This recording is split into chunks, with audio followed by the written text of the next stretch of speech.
Hello, I am your host for today, Jean Lockett.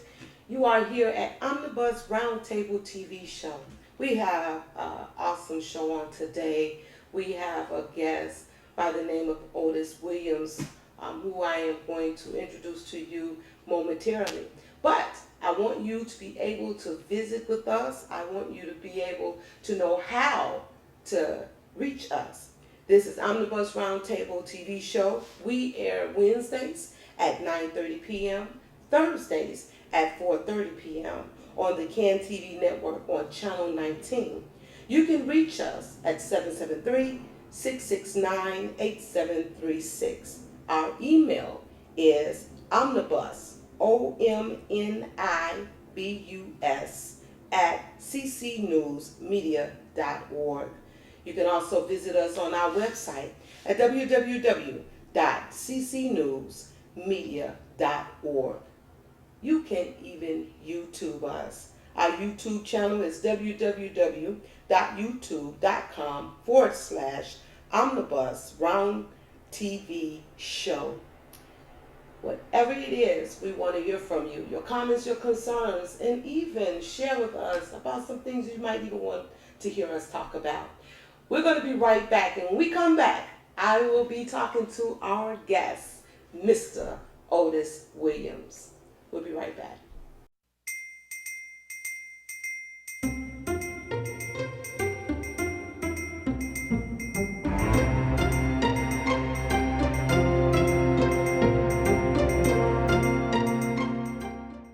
I'm alive, October 5. Mayor Harold Washington Legacy Committee. Hello, my name is Robert T. Starks, and I am a member of the Mayor Harold Washington Legacy Committee. According to the Chicago Board of Election Commission, there are an estimated 300,000 eligible adults who are unregistered to vote. The Mayor Harold Washington Legacy Committee and all of its co-sponsors are asking all of you who are unregistered to please get registered so you can come out and vote.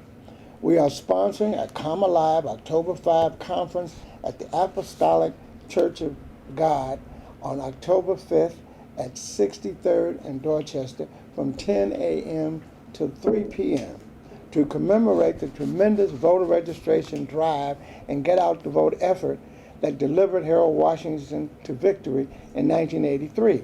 We would like to have that same spirit to come alive in this election season. We are now less than 2 months away from Election Day, November 8th, and early voting begins in Chicago on September 29th at 69 West Washington, and then expands to 51 sites throughout the city on October 24th. Thus, early voting will continue until November 7th, the day before Election Day, November 8th. Voters who are not registered can avail themselves of registration services at 69 West Washington and at the 51 sites that are early voting throughout the city. You may also register at the polling place on Election Day. The Mayor Harold Washington Legacy Committee and its 20 co-sponsors are looking forward to seeing you at one of these early voting sites or in your polling place on November 8th. Thank you. We look forward to seeing you, and you can call us at 773-643-4828, or you can email us at jehill@rcn.com. Thank you.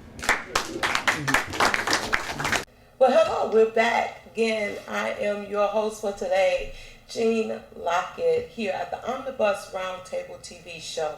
I told you all we have a very, very, very awesome guest today. He is a writer, and we're going to be talking about some of the things that he has written. I'm telling you, it's interesting, and you're going to love it. And so, I want you all to meet a wonderful gentleman that I've had the pleasure of meeting and talking with, Mr. Otis Williams. Mr. Otis, it is such a pleasure to be here with you today, and I've had an opportunity of briefly going over some of the things that you have written. But before we get there, I want to know a little bit about Mr. Otis Williams. Well, I'm the seventh out of 9 children from my parents, Eugene and Ophelia Williams. I was born in the South in a little small town called Sledge, Mississippi. It's in the northeastern corner of the state of Mississippi. Sledge, Mississippi. Never heard of that one. It's not too far from Tunica, the place where they do the riverboat gambling. Okay, I know about Tunica. Yes. Yeah. So I was raised in the South, in Mississippi, and with all of my siblings, actually, with the exception of 2 of my older sisters. When I was born, and they had moved away. But my younger sister and my 4 other brothers, we was raised together there in a small cottage that my father and my mother occupied, and they were actually sharecroppers. And we stayed there until 1966 is when we migrated to the city of Chicago. You speak of that, which actually brings about, the thoughts of you coming to Chicago. And as you were saying, that's Sledge, Mississippi. But there were some interesting things that took place in your life right before you merged here to Chicago. And that was even in one of your books that you have wrote, which was I Was Never Alone. I Was Never Alone is really interesting, and it can, kind of be broad. So why did you entitle this, as before we go into it, what made you entitle it I Was Never Alone? Well, I was brought up in a church-oriented household. My mother took me to church with her on Sundays, and throughout the week, I always traveled with my pet. I had a dog that I raised, And his name was Red. Yes, his name was Red. Mm-hmm. He was a Labrador. I mean, not a Labrador, but an Irish setter. He would always travel with me everywhere I went. And so I was either in the company of someone or I was in the company of God Almighty. I was never alone, in the sense that it was something greater than me always looking out for me. But you came to a place of something that was exciting, that really was, for many of us as we see it, would be very, very scary. So when you did, even as I read along with I Was Never Alone, I want to get to that place that you was so grateful that you weren't alone, but there was something that was present with you. So right before you guys got ready to come to Chicago, you all had a celebration that was going on. Tell me about that. Yes, my family was kind of a close-knit family, and we was in good relationship with the neighbors. They was kind of saddened about the fact that we was leaving. So they had got together and they had decided to throw us a party.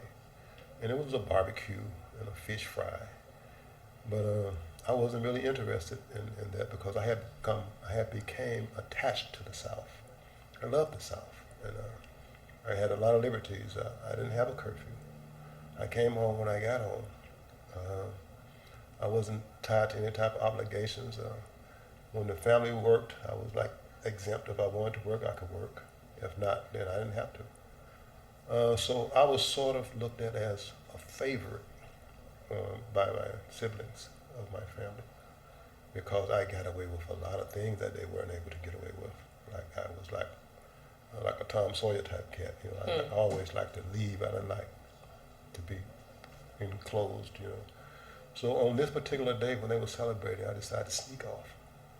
And I was going to visit my girlfriend, who lived a distance. So I was going to take a shortcut. And as I was on my way, my dog decided to accompany me. And when we got near the house, we encountered the voice of other dogs ahead of us. And so I know that he was a pretty fierce dog, but he's just one dog. And I didn't want him to get into a fight and to get hurt, so I told him to go back. I know they wasn't going to attack me, so I sent him back. And I thought actually that he had went back home, but he really didn't. He was obedient but disobedient, in a sense. So I visited my girl and her mother for a while, and I asked permission to go and sit in that old used car that didn't work. It was just there at the base of the house. We would sit in the car a lot, and I fell asleep.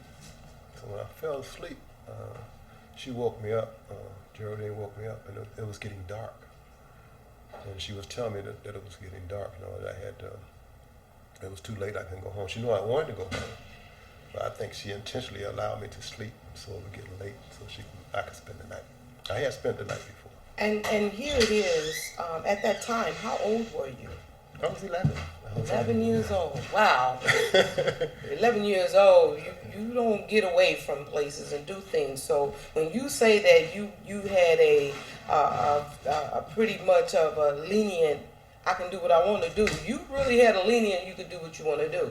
So here it is, you found yourself going, and if I may ask, I mean, what made you go out and just sit in the car and end up falling asleep? I mean, I wanted to talk to her we was leaving, and we had grown pretty attached. You know, we had did a lot of things together. You know, we would walk and we swim, and we did a lot of things together. Okay, so you both went to the car. Yes. Okay, yes, the way you sounded, you said it beforehand, sounded like you had said, so that was on me. So you both were sitting and doing just what most people talking and this, and you just fell asleep. Yeah. Upon that, then she wanted you to be able to stay and spend the night because she knew that you were leaving. So I know that nothing else, that was a devastating part. But you decided, no, you was going to go and go home anyway.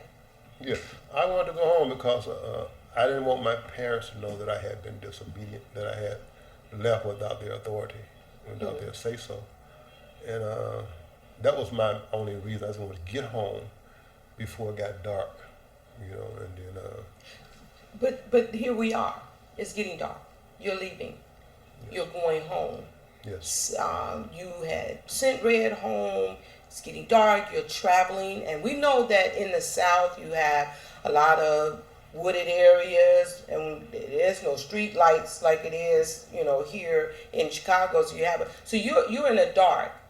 What is going on as it's getting dark and you're traveling, you're going home? Well, I had taken a river route, which is the opposite route from the way that I came.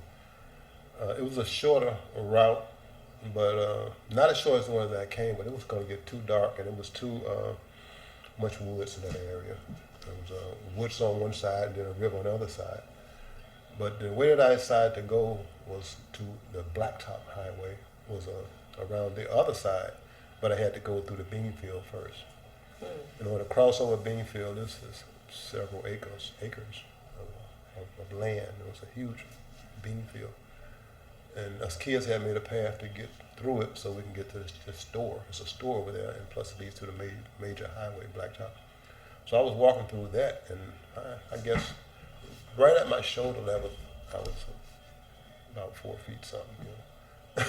Not even quite 5 feet, because I was sort of a stunted growth kid, and I could feel the beans with my hands because of a path there. But when I started off, it was okay. I was walking through I thought I was going to get across into the road in plenty of time. I had imagined I would get home before it even got dark, but I just underestimated the late hour. Mm-hmm. And when I got in the midst of the field, it just got dark. And the sun just sank. And I had to use my hands I just stretched out both my arms on both sides, and I felt the beans brush against my hands. And that's the way you just, guided to know myself. where you were, that's your guide. That was my guide. I could feel them on both sides of me, and I just kept going straight and keeping them on the side of me. And when I got to a point, I heard a noise that I couldn't distinguish. And then I stopped. And then I heard it again. And it sounded like a child, you know, crying out, "Mom." And it was long and drawn out, "Mom, Mom." So something was urging me to go back. You know, I must have passed it. I thought it was a child, or that had got lost out in the woods. So I went back, and as I was going back, it started to dawn on me that I could hear the wind and the chill of the night, you know, and I knew that it can't be no child out here at this hour. And, Yeah, it was bad enough you was out there at that hour. Actually, there was a child out there, and It when was. you seriously think about it, but the only child that was out there was me. That's what he said. And something told me that you're going the wrong way because you're headed back towards the river. And the river is where the large animals, they travel and they forage and they hunt along the riverbanks. And come to my mind, it came to my mind a story that my older brother and other people had told me about panthers and bobcats and how they would imitate the sound of a child to lure their victim. Wow. So something told me that, you know, man, just stop the direction that you're going and turn around and go back the other way. So I started to go back the other way, and then I started to hear noise. And I knew that something was on the path with me, you know, because I had stopped and I was listening. And whatever it was with me, I was brushing the sides of the beans, the stalks, with my hands, but I wasn't brushing them to the point where I was having difficulty getting through the path. Mm-hmm. Whatever was behind me was having difficulty getting through the path to the point where it was actually bumping against both sides as it was coming my way, and it was causing the beans in the pods to rattle, and it kind of startled me, you know. So I stopped, and then it stopped. So I started back again, and it started back, and I stopped. It stopped. I'm sorry to interrupt you because that is, it's like I'm imagining this, and when you think of a panther, even like you said, I'm interested because I just learned something that a panther has the intelligence to make the sound of a baby to lure their prey. That is interesting. And that really got me. So as you're traveling, and it even puts me in the mind of even like a tiger when they're down and they're zeroed in on their prey. I know, as you're saying, you know, you hearing this, what was really going on in your head as you're hearing, you stop, it stops, you go, it goes. It's not doing what you're doing, but it's making a greater a sound, and you know whatever it is, it has to be something bigger or more unstable because it's not doing it the way that you're doing. What was going on in your mind at that time? I was being hunted, basically. Wow. And what I wanted to do was to get to the Blacktop Highway, because at the Blacktop Highway to my right was a store not too far, and to my left was a bridge where there was light. And I wanted to get to the light, so whatever it was that I could see, I could face it.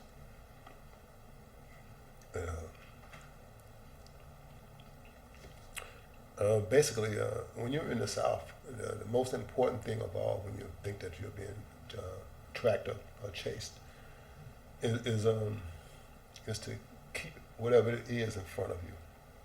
Don't turn your back until you can determine at least what it is that is chasing you. You know?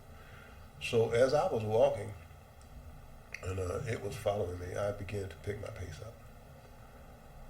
Because I could see just a faint glow from those lights, those floodlights that was over the bridge, two big ones. And I wanted to get out of this bean field before the thing actually decided to stop stalking me and just go and attack me. Mm. So were you aware of what it was? I didn't know what it was. I just knew it was something but huge. You knew something. Mm. It could have possibly been a black bear, you know, because we had black bears, and we had panthers, we had wild hogs out there. It could have been anything that was bigger than me that I couldn't contend with. So as I was walking, I stepped over the edge of it's like a ravine. It's a big gorge that the farmers use to drain the fields. And when it rains, it gives moisture for the plants and so forth. So it's a drainage ditch is what it is.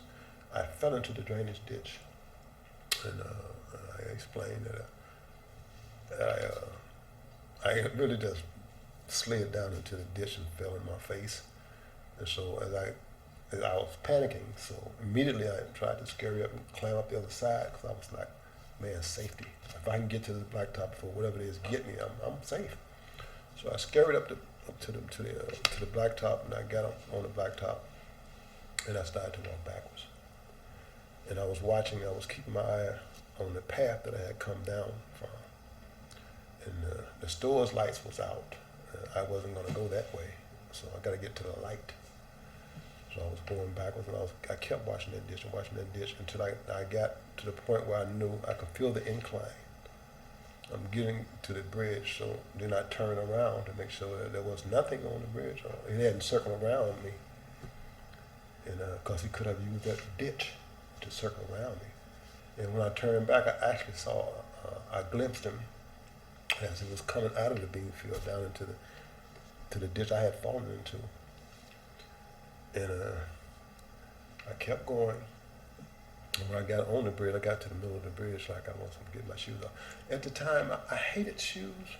I really didn't like shoes. I like running barefooted. Yeah, that's what they do in the South. That's when I had a chance to go out. It's something about that. Yeah. I basically had two pairs of shoes. My Sunday school shoes.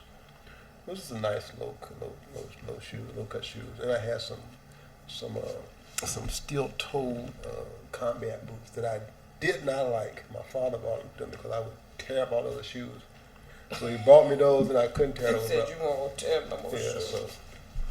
So I ripped my pants legs, and so I can get to these boots. I always kept my pants legs ripped.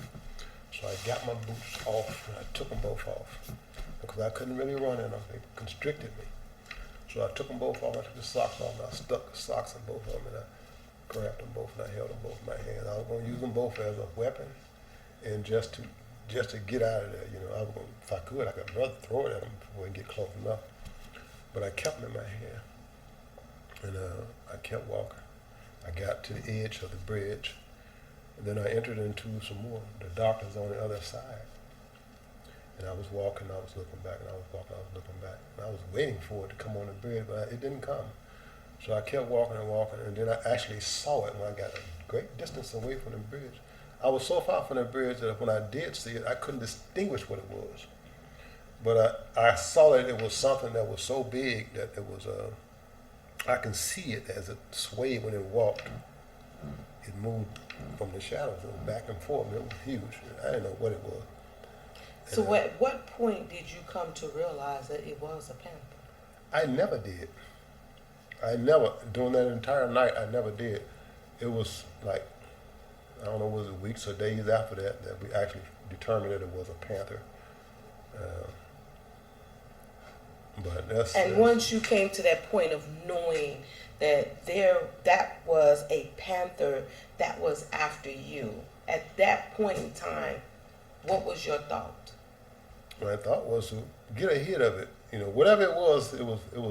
No, I mean once you realized. I didn't realize that it was a panther. That later down, you said you all come to realize that it was a panther. Yeah, I was just grateful at the time and that it was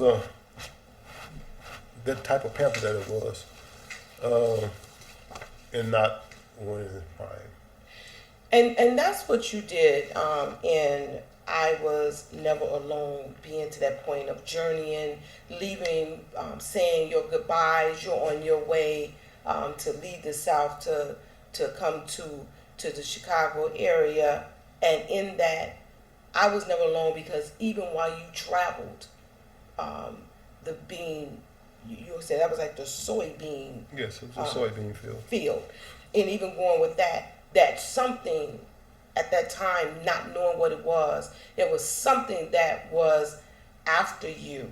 You knew I gotta get away from here because now my life is in danger. And that's what happens even sometimes when we hard-headed and doing things that we shouldn't be doing. Yes. We can end up in places that we shouldn't be. But you made it, and you've shared that story of an encounter later coming, that an encounter that could have taken your life. But God allowed you the opportunity to be able to tell that story. Yes. Which even after that, you came from I was never alone, and then comes the story, A Season of Autumn. Now, that's one devastating moment for you. But now you're going over into a point where now here's some things that is happening to you. And what we're going to do is we're going to take a break, and then we're going to come back and we're going to talk about the next story book that Otis Williams actually written, which is entitled A Season of Autumn. And we're going to want to talk about that a little bit more. Why did you name it A Season of Autumn, and what happened? So again, we're here at the Omnibus Roundtable TV show. We air Wednesdays and Thursdays. Wednesdays at 9:30, Thursdays at 4:30 on the CAN TV network, and you get us on channel 19. If you have any questions, comments, or concerns, you can call us at 773-669-8736. Catch us, or you can email us at omnibus, OMNIBUS, at ccnewsmedia.org. Our website is www.ccnewsmedia.org, and you can catch us on YouTube. You can YouTube us at www.youtube.com/Omnibus Round TV Show. We're going to be right back, and we're going to finish up talking with Mr. Williams in regards to his next book that he has written. We'll be right back.